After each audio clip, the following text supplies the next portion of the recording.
이 이야기는 한 서양 기자가 한 나라를 의심하다가 결국 자신을 돌아보게 되는 여정이었다. 그는 처음 한국을 기술을 흉내내는 나라로 보았다. 그러나 서울의 병원, 과학자, 군인, 그리고 학생들을 통해 그는 기술의 목적이 인간에 있다는 사실을 깨달았다. TIMA와 다산, 바이오실드와 같은 체계들은 단지 첨단 장비가 아니라 사람을 먼저 생각하는 철학의 구현이었다. 그 철학이 생명을 구하고 나아가 세계의 시각을 바꾸고 있었다. 한국은 전쟁을 두려워하는 나라가 아니라 생명을 보호하는 나라였다.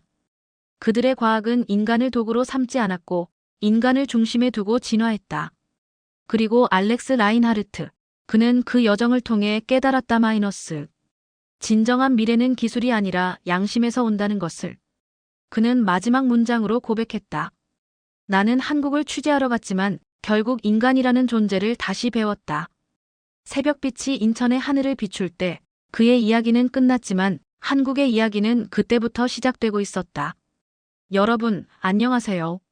오늘은 제가 직접 겪고 있는 특별한 이야기를 들려드리려 합니다.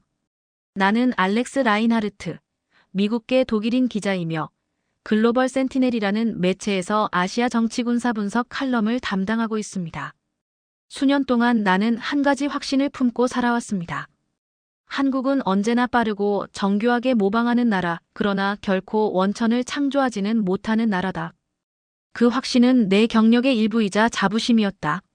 나는 아시아의 기술 판도를 논할 때면 늘 미국과 일본, 그리고 중국의 경쟁 구도를 중심에 두었고, 한국은 언제나 그 틈을 영리하게 비집고 들어오는 전략적 복제자에 불과하다고 써왔다.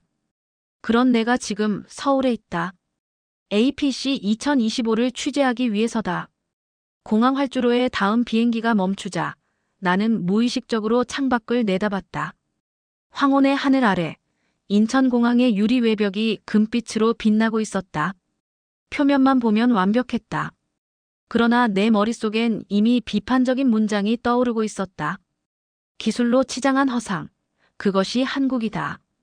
입국장을 빠져나오자 대기하고 있던 검은색 의전 차량이 나를 태웠다. 창밖으로 스치는 서울의 거리는 유난히 고요했다. 경적 소리도 혼잡도 무질서도 없었다. 이건 인위적인 질서야. 나는 스스로에게 그렇게 말했다. 모든 게 시스템에 길들여져 있군. 차량은 남산자락에 위치한 호텔로 향했다. 이름은 더 헤리티지 서울. 로비 벽면에는 거대한 현수막이 걸려 있었다. APC 2025 산업을 넘어 인류로. 산업을 넘어 인류로. 나는 코웃음을 쳤다. 인류라니, 경제회의가 무슨 인류야. 밤이 되자 환영 만찬이 열렸다. 세계 각국의 기자와 정치 분석가들이 둥근 테이블에 모여 있었다. 와인잔이 부딪히며 웃음소리가 번졌다. 일본 NHK 기자가 내게 물었다. 앨럭스, 이번 APC에서 한국이 뭘 보여주려 한다고 생각합니까? 나는 잔을 흔들며 대답했다. 그들은 늘 그래왔죠. 우리도 할 수 있다는 신용 말이에요. 사람들은 웃었지만 내 맞은편에 앉아있던 한국 여성 마이너스 정부 대표로 보이는 이마이너스만은 웃지 않았다. 그녀는 천천히 그러나 단호하게 말했다. 신용이라도 괜찮습니다. 중요한 건 그 신용이 결국 현실이 된다는 거죠. 그 한마디가 이상하게 오래 남았다. 호텔방으로 돌아와 노트북을 열었을 때 나는 습관적으로 취재 일지를 썼다. 데일, 솔 완벽한 도시. 하지만 너무 완벽해서 인간적인 온도가 느껴지지 않는다. 그들은 질서를 숭배한다. 그러나 나는 아직 진심을 보지 못했다. 커튼을 젖히니 남산의 불빛이 은은히 비쳤다. 밤하늘에는 드론 순찰등이 규칙적으로 움직이고 있었다. 군사적인, 그러나 묘하게 안정된 풍경이었다. 나는 한숨을 내쉬며 창문에 손끝을 대었다. 이 도시의 침묵엔 이유가 있겠지. 하지만 진짜 혁신은 이렇게 조용할 리가 없잖아. 그때만 해도 나는 몰랐다. 며칠 후 바로 이 도시에서 내가 혁신이라는 단어의 의미를 완전히 새로 배울 것이라는 사실을. 그리고 지금 APC의 개막을 알리는 첫 아침. 로비로 내려가니 의전 담당자가 내게 작은 봉투 하나를 건넸다. 귀하께서는 국제 언론 대표로서 대한민국 국방의료융합센터를 특별 참관하게 됩니다. 나는 코웃음을 쳤다. 의료융합? 그건 관광 일정이지 뉴스거리는 아니야. 하지만 봉투 속의 일정표 맨 아래에 적힌 한 문장이 내 시선을 붙잡았다. 첨단 의료 인공지능 다산 실현 참관. 나는 잠시 멈칫했다. 다산이라 어쩐지 낯익은 이름이었다. 정약용, 조선 후기의 실학자. 한국인들이 여전히 과거의 사상가 이름을 기술에 붙인다는 사실이 우습게 느껴졌다. 그러나 이상하게도 그 이름이 머릿속을 맴돌았다. 그날 밤 일기장에 나는 이렇게 적었다. 서울 아직 믿지 않는다. 하지만 뭔가가 나를 끌고 있다. 다산 그 단어가 이상하게도 모방이 아닌 기원을 의미하는 것처럼 들린다. 그 한 줄이 나의 긴 여정의 시작이었다. 이튿날 아침, 하늘은 유난히 맑았다. 회색빛 도시에 가끔 이런 날이 찾아온다고 들었지만 서울의 아침은 생각보다 투명했다. 호텔 로비에 내려가자 안내원이 정중히 인사하며 일정표를 다시 확인했다. 라인하르트 기자님, 오늘은 국방의료혁신센터를 방문하십니다. 그녀의 목소리는 차분했고 나는 대수롭지 않게 고개를 끄덕였다. 그냥 보여주기 행사겠지. 나는 속으로 그렇게 중얼거리며 차에 올랐다. 차창 밖으로 보이는 도심은 이미 APC의 분위기로 들떠 있었다. 길거리 곳곳에는 새로운 아시아, 함께하는 인류라는 문구가 붙은 깃발이 바람에 흔들렸다. 그러나 내 시선은 그것보다 앞서 달리는 무인 순찰 차량에 멈췄다. 조용히 움직이며 교통 흐름을 조정하고 표지판의 정보를 즉시 바꾸는 모습은 군사작전을 방불케 했다. 서울 외곽으로 향하는 길, 검은 도로 끝에 은빛으로 빛나는 건물이 하나 나타났다. 대한민국 국방의료혁신센터. 입구에는 2명의 장교가 서 있었고 그 옆에 전광판에는 이렇게 적혀 있었다. 국가안보의 첫 번째 방어선은 인간의 생명이다. 그 문장을 읽는 순간 마음 한구석이 묘하게 흔들렸다.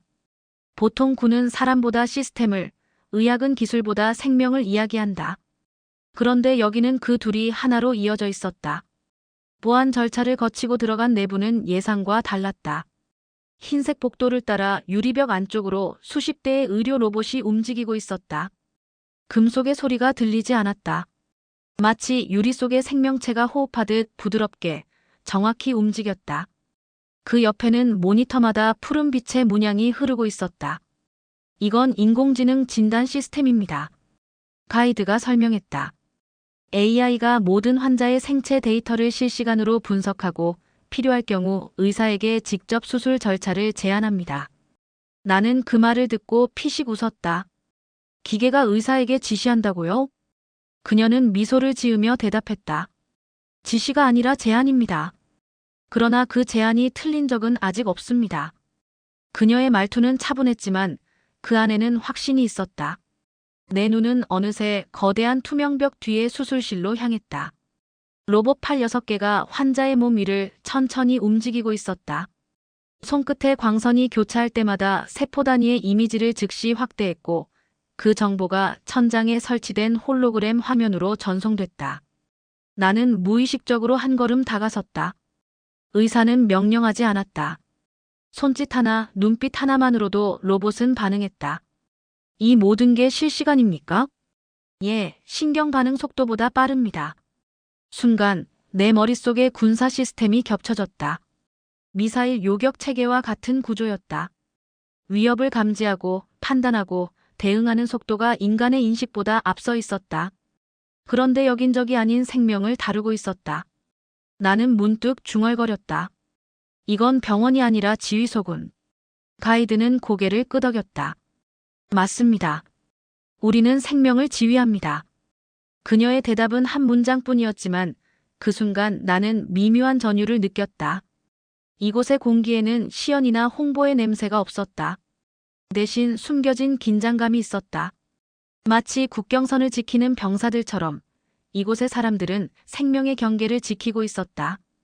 그때 복도 끝에서 문이 열리고 흰 가운을 입은 중년 남성이 걸어 나왔다. 그는 나를 보며 손을 내밀었다. 처음 뵙겠습니다. 이정훈 교수입니다. 오늘의 안내를 맡게 되어 영광입니다.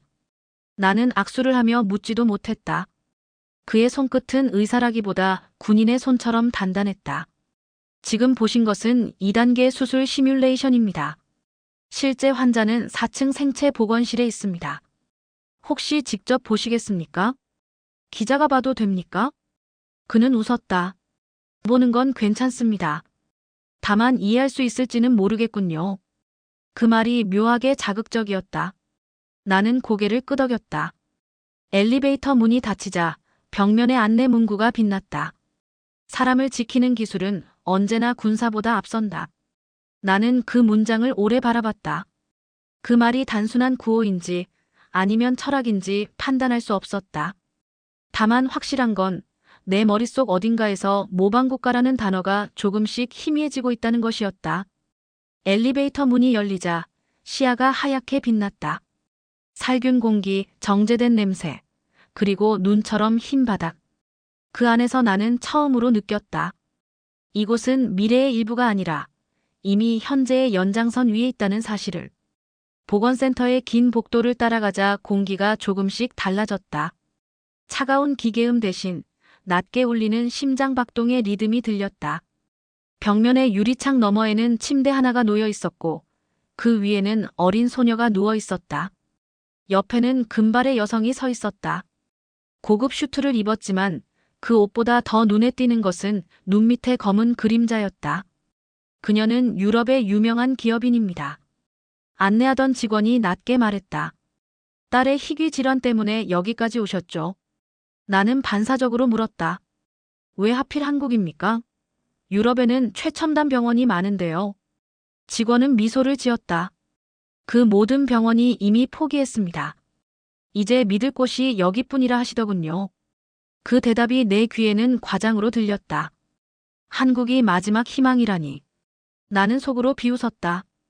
그러나 동시에 호기심이 생겼다. 그녀가 누구이며 어떤 병 때문에 이 먼 곳까지 왔는지. 나는 본능적으로 메모장을 꺼내 적기 시작했다.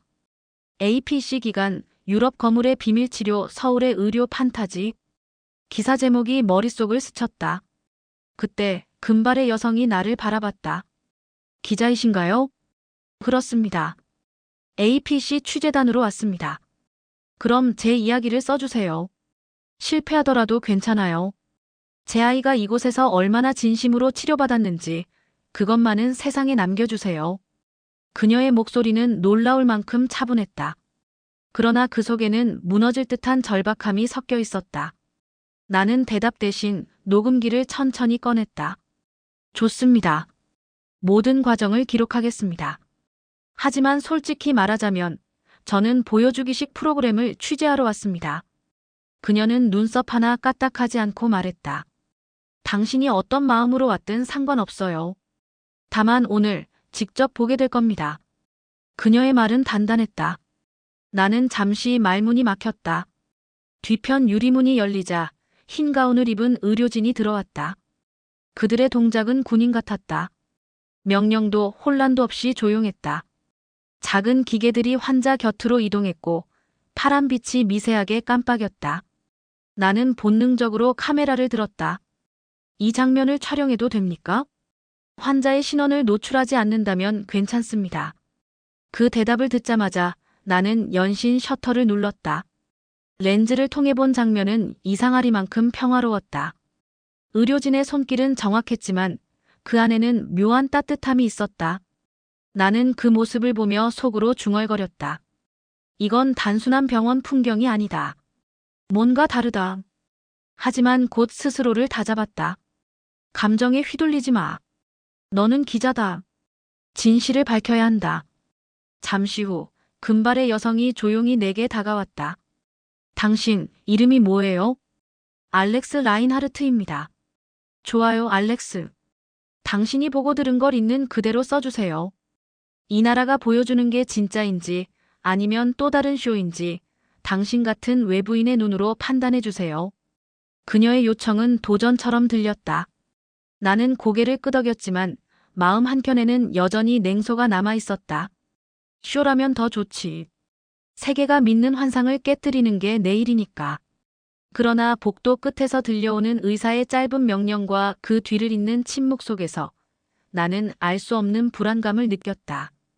그 침묵은 실패의 두려움이 아니라 확신을 가진 사람들의 침묵이었다. 병실을 나서며 나는 마지막으로 창문 너머의 모녀를 바라봤다. 여성은 여전히 아이의 손을 꼭 잡고 있었다. 그 모습이 이상하리만큼 안정되어 보였다. 그녀는 두려워하지 않았다. 나는 그 이유를 이해할 수 없었다. 호텔로 돌아오는 길, 창밖의 서울은 여전히 분주했다. 거리에는 인류의 미래, 대한민국에서라는 현수막이 걸려 있었다. 나는 그 문구를 보며 피식 웃었다. 미래라니 아직은 모방의 나라일 뿐이겠지. 하지만 어딘가에서 들려오던 그 의료 장비의 리듬, 그 침묵의 공기, 그리고 그 여자의 눈빛이 머릿속에서 사라지지 않았다. 무엇을 보고 있는 거지, 나는? 그날 밤, 알렉스 라인하르트의 첫 번째 의심이 시작되었다. 다음 날 아침, 나는 다시 그 병원으로 향했다. 이번에는 단순한 취재가 아니라 참관 허가증을 받았다. 카메라 대신 신분증 하나와 펜 한 자루만 들고 있었다. 문서에는 붉은 도장이 찍혀 있었다. 최선 재단 외신 특별 관찰 승인. 최선.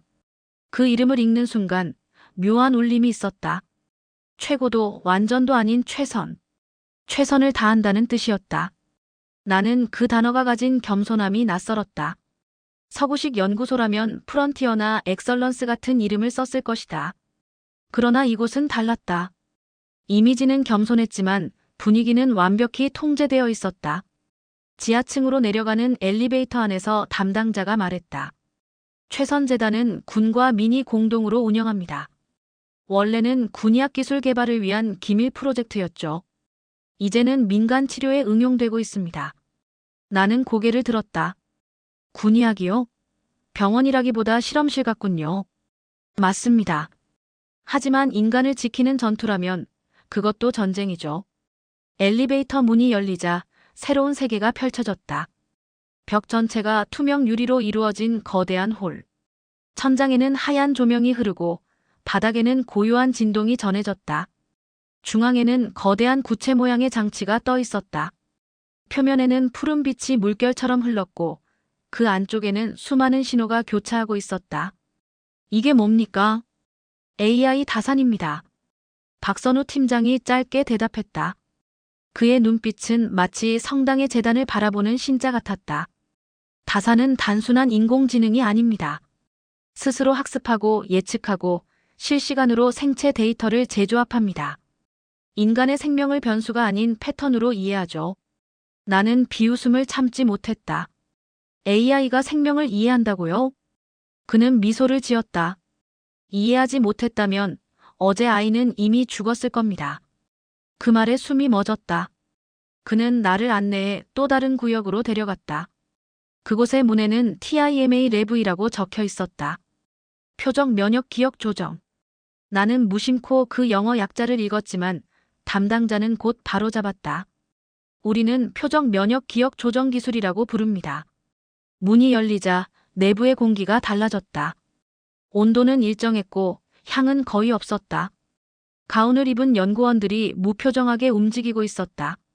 각자의 손에는 작은 유리관 하나씩이 들려 있었다. 그 안에는 붉은 액체가 미세하게 빛나고 있었다. 저건 혈액입니까? 네. 환자의 면역세포입니다. 다산이 이미 오류 패턴을 분석했고 TIMA 장비가 그 세포를 분리해 수정하는 중입니다. 내 눈앞의 화면에는 거대한 3D 도표가 떠 있었다. 빨간 선과 푸른 선이 서로 얽혀 마치 전투 중인 전선지도 같았다. 이건 전쟁입니다. 내가 중얼거리자 박선우 팀장이 고개를 끄덕였다. 맞습니다. 하지만 적은 바이러스가 아니라 자신의 몸 안에 있는 기억이죠. 그의 설명은 단순했지만 의미는 깊었다. 인간의 몸이 스스로를 공격하는 그 오류, 그걸 고치는 기술이라면 그건 단순한 치료가 아니라 개조였다. 그때 천장에서 붉은 불빛이 반짝였다. 다산이 환자의 면역 반응 변화를 감지했습니다. 연구원이 외쳤다. 박 팀장이 즉시 콘솔로 다가갔다. 그의 손끝에서 명령이 쏟아졌다. 3단계 조정으로 전환. 혈류 압력 2.1 유지, 세포 회수율 0.8 이상 확보. 나는 그 광경을 넋을 놓고 바라봤다. 이건 과학의 현장이 아니라 전장의 사령부였다. 화면 위에는 숫자가 쏟아지고 다산의 음성이 공간을 메웠다. 목표 세포 식별 완료. 오류 패턴 제거율 87% 도달. 순간 박 팀장이 내게 물었다. 기자님, 지금 어떤 생각이 드십니까? 나는 즉답하지 못했다. 이건 마치 방어 체계 같습니다. 적을 탐지하고 즉시 대응하는 시스템. 정확합니다. TIMA의 원리는 KAMD, 한국형 미사일 방어 체계와 같습니다. 다만 우리는 하늘이 아닌 몸속을 지키죠. 그는 잠시 내 시선을 받아내며 덧붙였다. 당신이 본 건 의학이 아니라 이 나라의 철학입니다. 그 말이 귀에 박혔다. 철학이라니. 이것이 단지 기술의 발전이 아니라 국가적 신념이라는 뜻인가. 홀의 중앙, 다산의 푸른 빛이 천천히 약해졌다. 모든 기계가 정지하자 공기 속에서 미세한 울림이 사라졌다. 박 팀장이 낮은 목소리로 말했다. 오늘의 세션은 종료되었습니다. 이제 아이의 몸은 새로운 기억을 가질 겁니다. 나는 아무 말도 하지 못했다. 그저 메모장에 이렇게 적었다. 최선 재단 인간의 몸을 다시 쓰는 곳. 그 순간 나는 깨달았다. 내가 발을 들인 곳은 병원이 아니라 미래의 경계선이었다. 그날 오후 나는 다시 보건실 앞에 서 있었다. 전날까지 유리병 너머에서 거의 움직이지 않던 그 소녀의 가슴이 이제는 미세하게 오르내리고 있었다. 기계음도 달라졌다. 일정한 리듬으로 반복되던 신호음 사이에 약간의 변화가 있었다. 그것은 생명이 되돌아오고 있다는 미묘한 징조였다. 면역 이상 반응이 정지했습니다. 의료진 중 한 명이 차분히 말했다. 이정훈 교수가 곧바로 답했다. 좋습니다.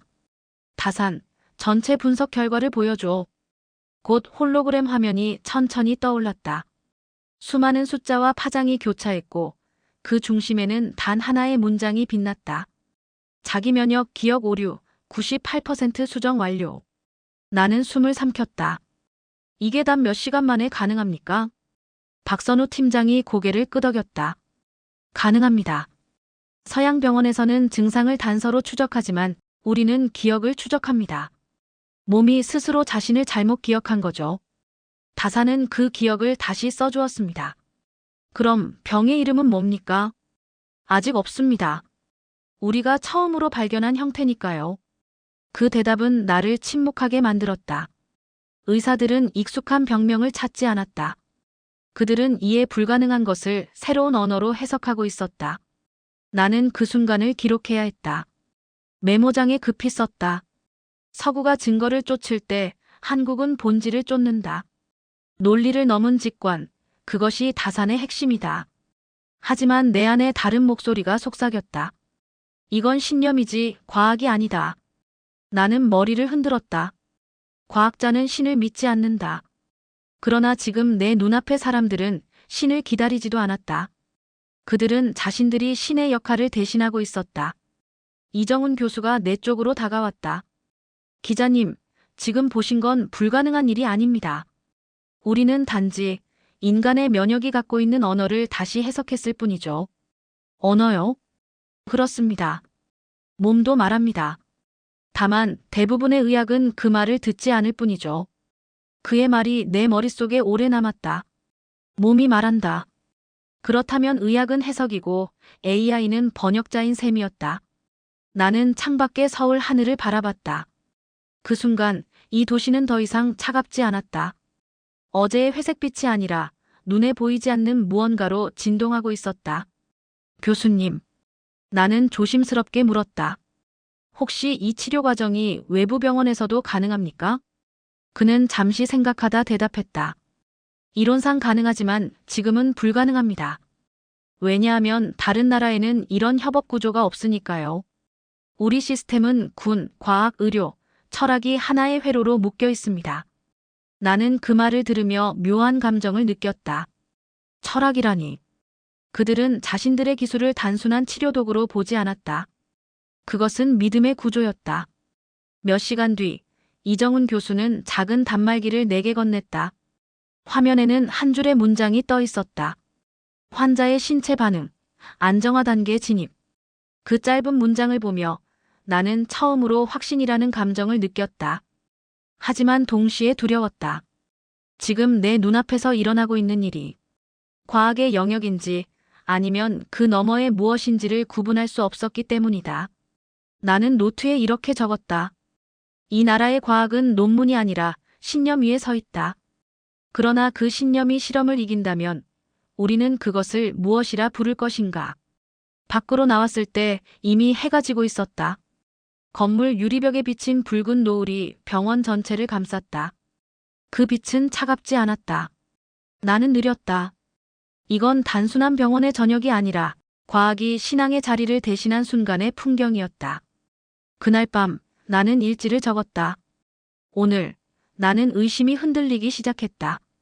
신앙이 아닌 과학에게 감동을 느꼈다. 다사는 데이터를 읽지 않았다. 생명을 해석했다. 그리고 펜을 내려놓으며 생각했다. 이제 나는 어느 쪽에 서 있는가? 밤이 깊었다. 최선 재단의 건물은 유리처럼 맑은 빛을 띠고 있었지만 내부는 숨을 죽인 듯 고요했다. 복도 끝에 문에 붉은 글씨로 표시된 문구가 눈에 들어왔다. TIMA 통제구역 허가자 외 출입 금지. 이정훈 교수가 직접 나를 안내했다. 기자님, 오늘은 실제 조정 과정을 보실 수 있을 겁니다. 다산이 환자의 면역 기억을 정화하는 단계입니다. 그는 정화라는 단어를 아주 신중히 발음했다. 그 안에 윤리적 무게와 기술적 확신이 함께 담겨 있었다. 문이 열리자 마치 지휘소와 같은 공간이 드러났다. 벽면 전체가 화면이었다. 수백 개의 생체 데이터가 실시간으로 떠 있었다. 심장 박동, 체온, 혈압, 세포 활동량, 그리고 면역 반응 기억 패턴이라는 낯선 항목이 가장 크게 표시되어 있었다. 중앙에는 원형의 제어 테이블이 있었다.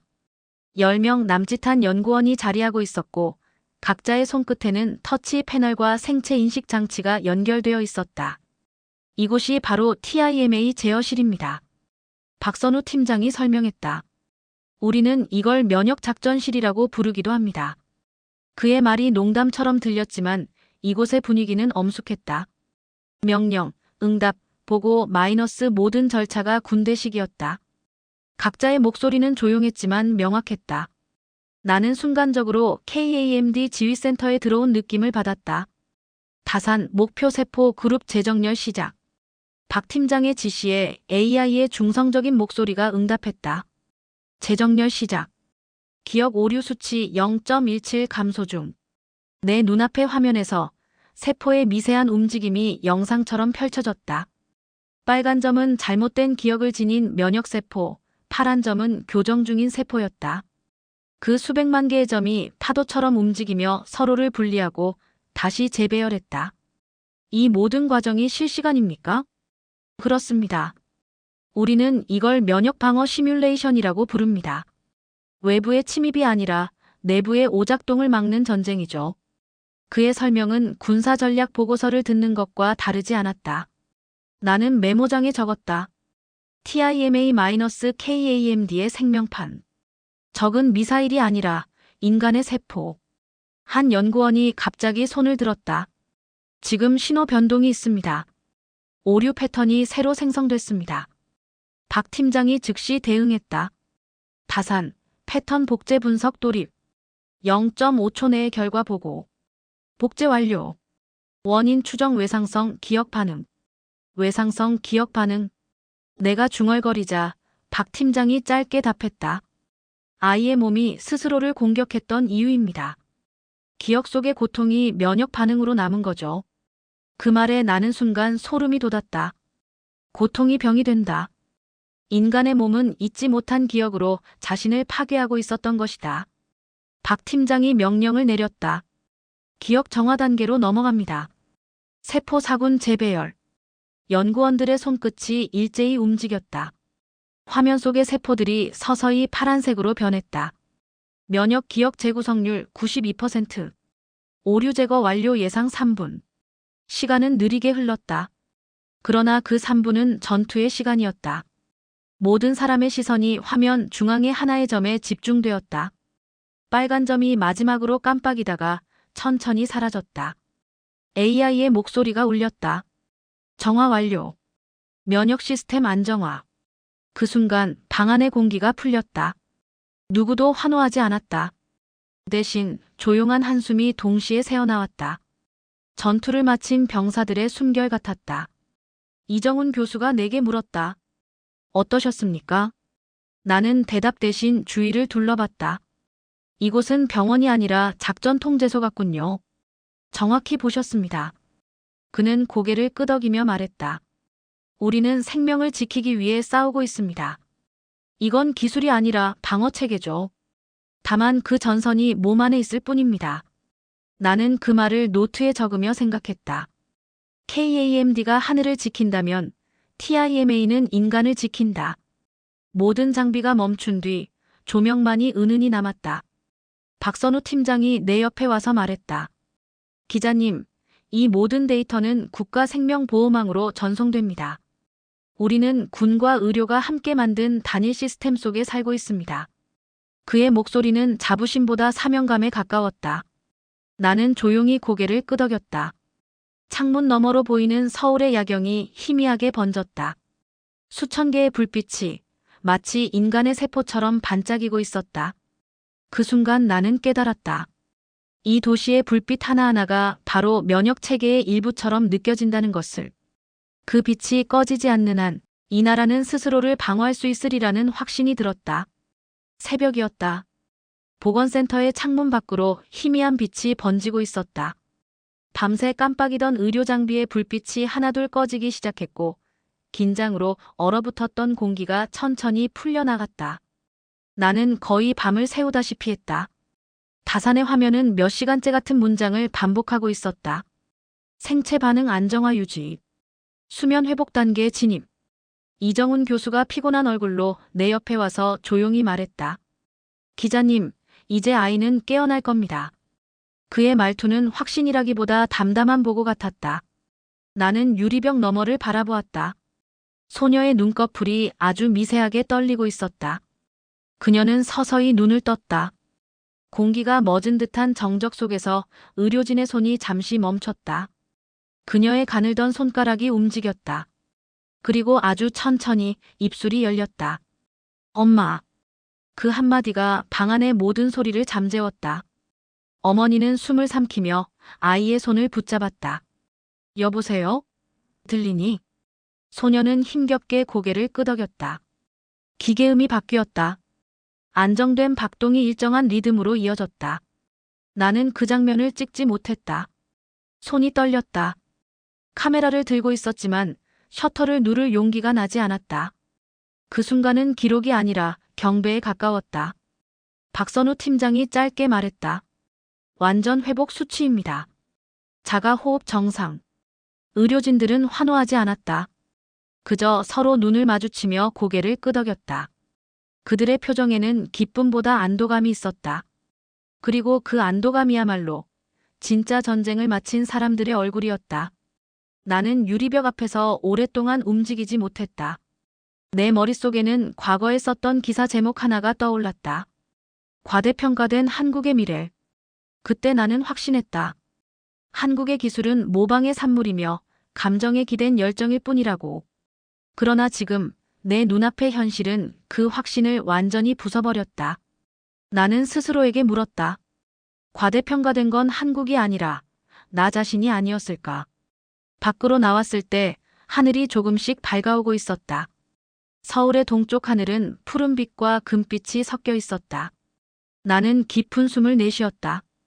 바람이 차가웠지만 그 차가움 속에 이상한 따뜻함이 있었다. 이정훈 교수가 다가왔다. 기자님, 오늘 아침 결과를 하나 더 보여드리겠습니다. 그는 작은 단말기를 건넸다. 화면에는 새로운 환자 이름이 떠 있었다. 바로 그 소녀의 어머니였다. 어머니도 진단을 받으셨습니까? 예. 아이의 검사를 진행하면서 동시에 보호자에게 기본 생체 스캔을 시행합니다. 다산이 그 데이터를 분석하던 중 초기 단계의 췌장암 징후를 발견했습니다. 나는 말을 잃었다. 그럼 지금 다행히 아직 연기 단계입니다. 수술 없이 치료만으로 충분합니다. 그는 미소를 지었다. 아이를 살리려 왔다가 자신도 구원받은 셈이죠. 그 말은 단순한 사실이었지만 내게는 하나의 상징처럼 들렸다. 이 나라는 단순히 생명을 연장하는 기술을 갖고 있는 게 아니었다. 그들은 기적을 시스템으로 만든 나라였다. 나는 노트를 열어 조용히 적었다. 다사는 예언하지 않는다. 단지 읽을 뿐이다. 그러나 그 독해의 정밀함이 신의 눈과 다를 바 없다. 창밖에서는 아침 햇살이 서서히 건물의 유리를 타고 흘렀다. 그 빛이 내 손 위에 닿는 순간 이상하게 가볍지 않았다. 마치 내 안에 오래된 교만이 녹아내리는 느낌이었다. 나는 스스로 중얼거렸다. 이건 기적이 아니라 결과다. 다만 우리가 믿음이라 부르던 것을 그들은 기술이라 부른다. 복도 끝에서 아이의 웃음소리가 들렸다. 작고 힘없는 웃음이었지만 그 울림은 병원 전체를 채웠다. 나는 그 소리를 들으며 천천히 고개를 떨구었다. 나는 지금 신념이 무너지는 순간을 보고 있다. 하지만 동시에 새로운 믿음이 태어나고 있다. 그리고 나는 조용히 노트의 마지막 문장을 썼다. 이곳의 새벽은 과학의 빛으로 물든 신의 시간이다. 그날 저녁 서울 시내 한남동 언덕 위의 작은 회의실. 커튼이 닫힌 창문 너머로 도심의 불빛이 반짝이고 있었지만 실내는 조용했다. 나는 통역 겸 참관 기자 자격으로 그 자리에 초대받았다. 참석자는 단 5명. 어제 병원에서 만난 금발의 여성 마이너스 유럽 대형 바이오 그룹의 대표 안나 슈텔은, 이정훈 교수, 박선우 팀장, 그리고 2명의 낯선 인물. 한 사람은 재단을 후원하는 재벌 회장이었고 다른 한 사람은 한국 정부의 전략기획실 소속 인사였다. 그는 회의 시작 전 짧게 말했다. 오늘 이 자리의 내용은 기록되지 않습니다. 다만 기자님은 외부 시점으로서 이 논의가 어떤 의미를 가지는지 판단해 주시기 바랍니다. 나는 고개를 끄덕였다. 그 말은 즉 우리가 지금 역사를 바꾸려 한다는 선언이나 다름없었다. 회의가 시작되었다. 안나 슈테른이 먼저 입을 열었다. 처음엔 단순히 내 아이를 살리고 싶었습니다. 하지만 지금은 내 아이뿐 아니라 수많은 생명을 살릴 수 있는 가능성을 보았습니다. 그래서 결심했습니다. 우리 그룹의 차세대 투자금 60조 원을 배터리 사업에서 철회하고 한국의 생명공학 분야로 전환하겠습니다. 순간 회의실 안의 공기가 멈췄다. 박선우 팀장이 자리에서 몸을 앞으로 기울였다. 그 말씀은 전 세계가 경쟁하는 에너지 시장에서 손을 떼겠다는 겁니까? 안나는 단호하게 고개를 끄덕였다. 에너지는 산업의 심장이지만 생명은 인류의 심장입니다. 그리고 그 심장은 지금 한국에서 다시 뛰고 있습니다. 그녀의 말은 준비된 대본이 아닌 진심이었다. 나는 메모를 멈췄다. 60조 원, 인류의 심장. 이건 경제기사도 의료기사도 아닌 국가 전략의 전환점이었다. 이정훈 교수가 조용히 말을 이었다. 그 투자는 단순한 자본이 아닙니다. 우리는 외국의 기술을 사오는 게 아니라 우리의 방식을 지키며 협력할 겁니다.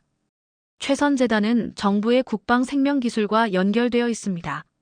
즉, 당신의 투자금은 단순한 연구비가 아니라 국가방어망의 일부가 될 수도 있습니다. 그의 목소리는 낮지만 단단했다. 안나는 미소를 지었다. 그래서 제가 여길 선택한 겁니다. 이곳은 돈이 아니라 철학으로 움직입니다. 잠시 침묵이 흘렀다. 그때 정부 관계자가 입을 열었다. 슈테른 회장, 한국은 이미 다산 시스템을 중심으로 의료 군사 에너지 데이터의 통합화를 추진하고 있습니다. 만약 귀하의 투자가 승인된다면 그건 단순한 경제 프로젝트가 아닙니다. 국가 간 생명 연합의 시작이 될 겁니다. 나는 숨을 삼켰다. 국가 간 생명 연합 마이너스 그 말은 처음 듣는 개념이었다. 국경을 넘어 생명 데이터를 공유하는 협약이라니. 그건 의료가 아니라 지정학의 새로운 언어였다. 회의는 계속됐다. 안나는 차분히 서류를 꺼내며 말했다. 우리는 이 프로젝트를 비타 서울 이니셔티브라 부르기로 했습니다. 인류의 생명을 재설계하는 중심은 이제 서울입니다. 그녀는 서류를 한국 측 인사에게 건넸다. 계약 조건은 단 하나입니다. 이 연구의 지적 재산권을 어떤 국가도 독점하지 않는다. 다산의 이름으로 인류 전체가 공유한다. 그 말에 나는 다시 한번 놀랐다. 이건 투자라기보다 헌신에 가까웠다. 그러나 동시에 어쩌면 이보다 더 강력한 외교 전략은 없었다. 박선우 팀장이 미소를 지었다. 이건 의학의 이야기가 아니라 국가 신뢰의 문제군요. 맞아요. 안나가 대답했다. 나는 한국에서 믿음이 작동하는 기술을 봤어요. 그리고 그 믿음이 내 아이를 살렸습니다. 회의가 끝날 무렵 정부 인사가 조용히 말했다. 우리는 오늘 새로운 시대의 조약을 체결했습니다. 국가 간의 이익이 아니라 생명에 대한 연대의 조약을요. 그 순간 나는 문득 깨달았다. 이 조용한 회의실 안에서 국가의 외교가, 기술의 중심이, 그리고 인류의 가치가 모두 한 줄로 맞닿아 있었다. 밖으로 나왔을 때 서울의 하늘은 검푸른 빛이었다. 도심의 빌딩들이 별빛처럼 반짝였고 한강 위로 바람이 불었다. 나는 혼잣말로 중얼거렸다. 이건 단순한 의료 혁신이 아니다. 한국은 지금 생명으로 세계의 질서를 다시 쓰고 있다. 그날 밤 나는 일지에 이렇게 적었다. 오늘 나는 협상과 투자, 기술과 철학이 하나로 연결되는 장면을 보았다. 그 중심에는 자본이 아닌 신뢰가 있었다. 그리고 그 신뢰의 이름은 대한민국이었다. 며칠 뒤 나는 다시 최선재단을 찾았다. 회의 이후 정부 관계자에게서 받은 연락 때문이었다. 라인하르트 기자님, 알고 계신 내용 중 일부는 민감합니다. 그러나 기자로서의 시각이 필요합니다. 내부 설명을 들으시겠습니까? 그 말에 나는 주저없이 수락했다. 이번에는 일반 출입구가 아닌 남쪽 별관으로 안내되었다. 입구에는 낯선 표식이 새겨져 있었다. BIOSHIELD 국가생명전략본부. 순간 등골이 서늘해졌다. 이건 단순한 의료 연구시설이 아니었다. 실드 마이너스 방패, 즉 방어체계였다. 보안 게이트를 통과하자 군복 차림의 장교가 나를 맞이했다. 그는 정중하지만 냉철한 태도로 말했다. 이곳은 한국의 생물방어 전략 사령실입니다. 모든 연구는 국가안보법에 따라 관리되고 있습니다. 나는 놀라움을 숨기지 못했다. 그렇다면 TIMA도 여기에 포함됩니까? 그는 고개를 끄덕였다. 맞습니다. TIMA는 원래 전쟁 상황에서 병사들의 면역 체계가 파괴될 경우를 대비해 개발된 프로젝트였습니다. 이름하여 바이오실드 방어 프로토콜. 그는 벽면의 화면을 가리켰다. 그곳에는 복잡한 데이터 맵이 떠 있었다. 각국의 전염병, 화생방 공격 패턴, 인체 내 면역 반응의 그래프가 실시간으로 갱신되고 있었다. 중앙에는 파란색 선 하나가 있었다. TIMA 신경 링크 활성화됨. 이건 실시간으로 전 세계의 생명 데이터를 분석하는 시스템입니다. AI 다산이 모든 정보를 통합해 어떤 지역에서 어떤 생물학적 위협이 발생하더라도 3분 안에 대응 절차를 제안합니다. 나는 숨을 삼켰다. 그럼 이것은 의료가 아니라 방어체계군요. 그는 미소를 지었다. 정확히 말하면 생명 기반의 방어체계입니다. 우린 미사일 대신 세포를 지킵니다. 그 말은 짧았지만 그 의미는 깊었다. 나는 천천히 메모를 꺼내 적었다. TIMA- 인체의 방패. BIOSHIELD- 국가의 면역체계. 잠시 후 박선우 팀장이 합류했다. 기자님, 사실 이 프로젝트는 처음부터 의료와 군의 경계를 없애려는 시도였습니다. 생명을 지키는 일에 구분은 없으니까요. 그는 내게 한 장의 보고서를 보여주었다. 표지에는 이렇게 적혀 있었다. 대한민국 생명방어 전략 2030인간 중심의 억제력. 억제력이라. 내가 중얼거리자 그는 고개를 끄덕였다. 그렇습니다. 전쟁을 막는 힘이 꼭 무기일 필요는 없습니다. 적이 공격을 망설이게 만드는 건 우리의 생명 시스템이 결코 무너지지 않는다는 확신이죠. 그 말이 머릿속에서 울렸다. 나는 이 나라가 힘을 말할 때마다 그 힘의 근원이 두려움이 아니라 보호임을 처음으로 깨달았다. 잠시 후 장교가 다시 설명을 이어갔다. BIOSHIELD는 단순히 국방부의 프로젝트가 아닙니다. 의료, 에너지, 통신, AI- 모두 하나의 원칙 아래 통합되어 있다. 살아있는 국가라는 개념이죠. 그는 스크린을 조작했다. 그 위에는 네트워크 지도처럼 연결된 수천 개의 노드가 떠올랐다. 서울, 부산, 대전, 제주, 그리고 동남아시아의 몇몇 도시까지 연결되어 있었다. 이게 바로 우리의 생명 정보망입니다. 적이 사이버 공격을 해도, 질병이 퍼져도 이 시스템은 우리 사회의 면역 반응처럼 즉시 재구성됩니다.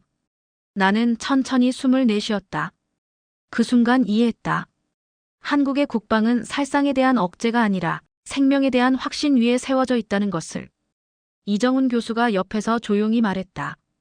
당신이 본 다산과 TIMA는 기술의 표면에 불과합니다. 진짜 힘은 철학입니다.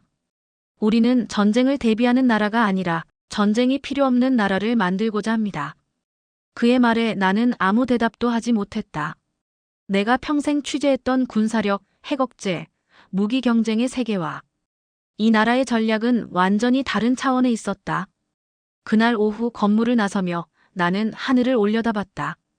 파란 하늘 아래 태극기가 바람에 펄럭이고 있었다. 그 순간 나는 깨달았다. 한국은 사람을 지키기 위해 무기를 만들고 사람을 살리기 위해 군을 운용하는 유일한 나라다. 호텔로 돌아오는 길, 나는 일지에 짧게 적었다. BIOSHIELD. 세계는 여전히 힘으로 자신을 지키려 하지만 한국은 생명으로 미래를 방어하고 있다. 그리고 마지막 줄을 덧붙였다. 그들은 전쟁을 준비하지 않는다. 대신 인간을 지킬 방법을 준비한다. 나는 서울을 떠나기 전날 한강변을 걸었다. 밤새 내리던 비가 그치고 강 위에는 안개가 얇게 흩어져 있었다. 도시의 불빛이 물결에 반사되어 마치 살아있는 회로처럼 반짝였다. 그 안에서 나는 이 도시가 단순한 수도가 아니라 인류의 심장이 되어가고 있음을 느꼈다. 취재 마지막 날, 나는 세 부류의 사람을 만나기로 했다. AI 연구소의 젊은 기술자들, 국방의료사령부의 군인들, 그리고 의대 학생들. 그들의 이야기를 듣고 싶었다. 왜 한국은 이렇게까지 사람을 중심에 두는가? 그 단순한 물음의 답을 찾아야 했다. 첫 번째로 만난 곳은 서울 외곽의 인공지능기술연구소였다. 이곳은 다산 시스템의 핵심 알고리즘을 관리하는 팀이 근무하는 곳이었다. 책상 위에는 코드가 아닌 인간의 뇌파 패턴과 감정 곡선이 그려져 있었다. 나는 물었다. 왜 AI에게 감정 데이터를 입력합니까? 효율적인 판단에는 불필요한 정보 아닌가요? 젊은 연구원이 대답했다. AI는 인간을 돕기 위해 존재합니다. 그렇다면 인간의 감정을 이해하지 못하는 AI는 도와주는 게 아니라 명령하는 기계가 되겠죠. 그의 눈빛은 맑았다. 나는 그 말이 기술이 아닌 철학이라는 걸 알았다. 두 번째로 찾은 곳은 국방의료사령부였다. 그곳에는 전투복 대신 흰 가운을 입은 군인들이 있었다. 그들은 총 대신 의료도구를 들고 있었다. 한 대위가 나를 안내하며 말했다. 우리는 전투를 준비하지 않습니다. 하지만 위기 상황이 오면 가장 먼저 현장에 나갑니다. 군이 사람을 지키는 마지막 손이 되어야 하니까요. 나는 물었다. 군인으로서 싸우지 않으면 정체성이 흔들리지 않습니까? 그는 미소를 지었다. 싸움이 목적이 되면 나라가 병듭니다. 우리는 싸움을 막기 위해 존재합니다. 그게 진짜 방어 아닙니까? 그의 말이 한강의 바람처럼 귓가를 스쳤다. 싸움을 막기 위한 군대. 서구의 시각으로는 이해하기 어려운 문장이었지만 이 나라에서는 그 문장이 자연스럽게 작동하고 있었다. 마지막으로 만난 이들은 서울대 의대의 학생들이었다. 강의실 한쪽 벽에는 커다란 문구가 붙어 있었다. 우리는 사람을 먼저 생각합니다. 나는 그 문장을 소리내어 읽었다. 이건 표어입니까? 아니면 약속입니까? 한 학생이 대답했다. 약속입니다. 우리는 언젠가 국가의 기술력을 상징할 사람이 되겠지만 그 전에 한 사람의 생명을 지키는 의사로 남고 싶어요. 그 대답에 나는 아무 말도 할 수 없었다. 그들의 목소리에는 야망보다 신념의 냉기가 있었다. 취재를 마치고 한강 다리 위에 섰다. 저 멀리 남산타워가 빛나고 있었다. 도시는 조용히 움직이고 있었고 도로 위에 자율주행 차량들이 규칙적으로 흐르고 있었다. 나는 생각했다. 이 나라의 질서는 두려움이 아니라 배려로 이루어져 있다. 그 배려는 단순한 예의가 아니라 시스템의 근본이었다. 나는 녹음기를 꺼내 마지막 멘트를 남겼다. 이곳 서울에서 나는 3가지 사실을 배웠다. 첫째, 기술은 인간을 통제하기 위해 존재하지 않는다. 둘째, 국방은 생명을 지키는 또 다른 의학이다. 셋째, 이 나라의 미래는 숫자가 아닌 신뢰로 움직인다. 잠시 침묵이 흘렀다. 멀리서 시민들이 강가를 따라 달리고 있었다. 그들은 스마트워치로 심박수를 확인하고 AI 교통신호가 보행자 흐름을 조정했다. 모든 것이 기술에 의해 움직이고 있었지만 이 도시에는 기계의 냉기가 없었다. 대신 인간의 온기가 있었다. 나는 일지의 마지막 페이지에 이렇게 썼다. 서울, 인류의 중심. 여기서 나는 미래를 본 것이 아니라 인간이 인간답게 남을 수 있는 마지막 방법을 보았다. 그리고 한 줄을 더 덧붙였다. 우리는 사람을 먼저 생각합니다. 그 문장을 다 쓰고 펜을 놓았을 때 나는 처음으로 기자가 아닌 인간으로서 미소 지었다. 이 도시가 만들어가는 미래는 냉혹한 경쟁이 아니라 사람의 존엄을 지키는 진화였다. 서울에서 돌아온 지 일주일이 지났다. 나는 워싱턴 본사로 복귀하자마자 30쪽짜리 보고서를 완성했다. 제목은 단순했다. 대한민국 리포트 기술을 넘어 인간으로. 편집장은 원고를 읽는 내내 말이 없었다. 몇 분 뒤 그는 눈썹을 찡그리며 물었다. 알렉스, 이게 내가 쓴 거 맞아? 너무 부드럽잖아. 사실을 썼을 뿐입니다. 아니, 사실보다 감정이 많아 보여. 감정이 아니라 현실이죠. 그 대화 이후 원고는 그대로 발행되었다. 출간된 지 이틀 만에 기사 제목은 모든 주요 외신 포털에 올랐다. 한국 인류의 중심으로 한 기자의 고백. 댓글창은 폭발했다. 일부는 과대평가된 아시아의 신화라며 비난했지만 더 많은 독자는 이렇게 물었다. 정말 한국이 그렇게 달라졌는가? 이틀 후 나는 브뤼셀에서 열린 언론 포럼에 초청을 받았다. 연단에 올라선 나는 수백 명의 기자들 앞에서 말을 이었다. 나는 과거에 이렇게 쓴 적이 있습니다. 한국은 창조보다 복제를 잘하는 나라다. 하지만 지금 나는 그 말을 철회합니다. 그들은 복제를 넘어서 사람을 중심으로 한 혁신을 창조했습니다. 청중의 표정이 복잡했다. 어떤 이는 고개를 끄덕였고 어떤 이는 팔짱을 낀 채 나를 뚫어지게 바라봤다. 그중 한 유럽 기자가 손을 들었다. 기자님, 당신이 말하는 인간 중심의 혁신이란 건 결국 서구의 휴머니즘을 다른 방식으로 포장한 것 아닙니까? 나는 잠시 생각한 뒤 천천히 대답했다.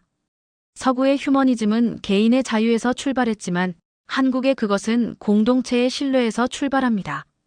그 차이가 문명을 갈라놓고 있습니다. 홀 안이 조용해졌다. 누군가의 펜이 떨어지는 소리만 들렸다. 그날 저녁 미국 국방 전문지 시큐리티 아웃룩은 내 기사를 인용하며 사설을 실었다. 한국의 생명방어 시스템은 단순한 의료 혁신이 아니라 새로운 형태의 억제력이다. 그들은 무기 대신 신뢰로 세상을 지배하기 시작했다. 워싱턴의 싱크탱크들이 움직이기 시작했다. 국가안보회의는 한국의 BIOSHIELD 네트워크를 분석하기 위한 비공개 회의를 열었다. 왜 그들은 실패하지 않는가? 누군가 물었고 대답은 없었다. 며칠 후 브뤼셀의 한 기자가 내게 연락을 했다. 당신의 기사 때문에 유럽연합과학위원회가 새로운 보고서를 냈어요. 더 코리아 모델 신뢰를 기술로. 신뢰를 기술로 만든 나라라니 믿을 수 있습니까? 나는 미소를 지었다. 이제 그들이 스스로를 의심하기 시작한 거죠. 밤이 되자 나는 호텔방에서 창밖을 바라봤다. 창문 너머로 보이는 도시는 여전히 바쁘게 돌아가고 있었다. 그러나 그 빛들은 어딘가 달라 보였다. 한강의 불빛은 여전히 내 기억 속에 있었고 그 빛은 내 안의 오래된 오만함을 조금씩 지워나가고 있었다. 그날 밤 나는 일지를 열어 짧게 썼다. 세상은 한국을 평가하려 들었지만 이제는 한국을 통해 자신을 되돌아보고 있다. 그들은 더 이상 기적을 부정하지 못한다. 왜냐하면 그 기적이 이미 시스템이 되었기 때문이다. 다음 날, 내 메일함에는 각국 기자들의 메시지가 쏟아졌다. 어떤 이는 내게 묻고 어떤 이는 나를 비웃었다. 하지만 그중 한 통의 메일이 내 눈을 붙잡았다. 보낸 사람 한강의료혁신센터. 제목 소녀는 지금 학교에 다닙니다. 나는 화면을 한참 바라보다가 천천히 숨을 내쉬었다. 그래, 결국 모든 논쟁의 끝에는 사람이 있다. 나는 노트북을 덮으며 중얼거렸다. 한국은 세상을 설득하지 않았다. 그저 행동으로 증명했을 뿐이다. 그날 이후 서구의 학자들은 새로운 질문을 던지기 시작했다. 왜 제2차 산업혁명의 후예들이 제4차 인간혁명의 개념을 한국에서 배우고 있는가? 그리고 나는 그 질문의 답을 알고 있었다. 그들은 기술을 통해 힘을 얻었지만 한국은 기술을 통해 양심을 얻었다. 조용히 창문을 열었다. 밤바람이 스며들며 문서 위에 잉크를 흔들었다. 나는 그 위에 마지막으로 한 줄을 더 썼다. 세계가 한국을 의심하던 시대는 끝났다. 이제 세계가 스스로를 의심하고 있다. 인천국제공항의 유리천장이 새벽빛을 머금고 있었다. 나는 탑승 게이트 앞에 앉아 있었다. 커피는 식었고 노트북의 화면에는 마지막 문장이 깜빡이고 있었다.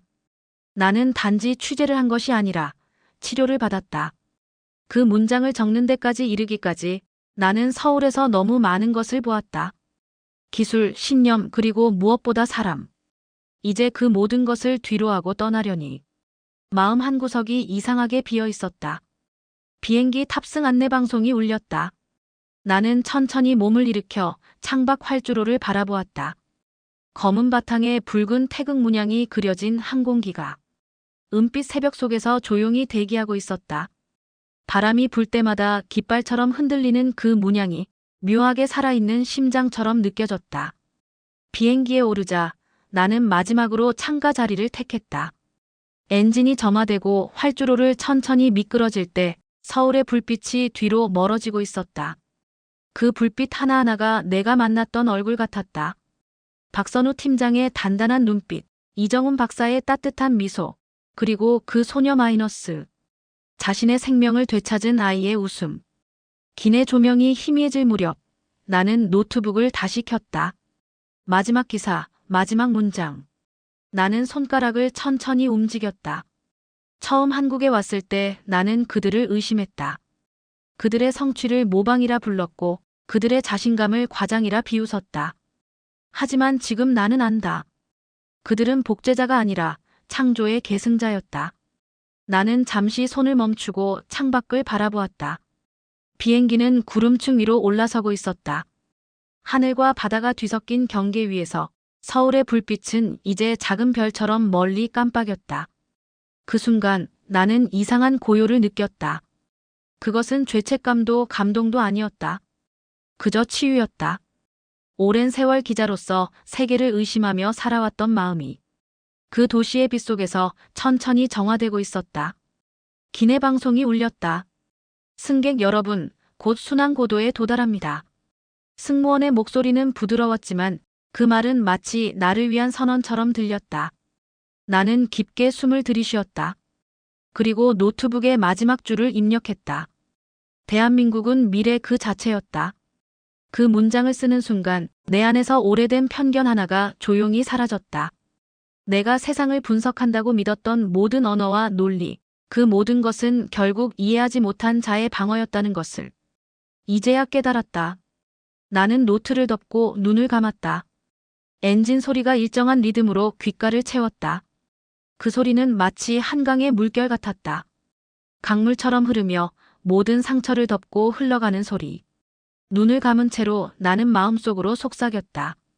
고마워요, 코리아. 그 말에는 수많은 감정이 녹아 있었다. 마이너스. 부끄러움, 감사, 그리고 경외. 비행기는 천천히 구름 사이를 가르고 있었다. 새벽의 빛이 다시 창문을 스쳤다. 그 빛은 따뜻했다.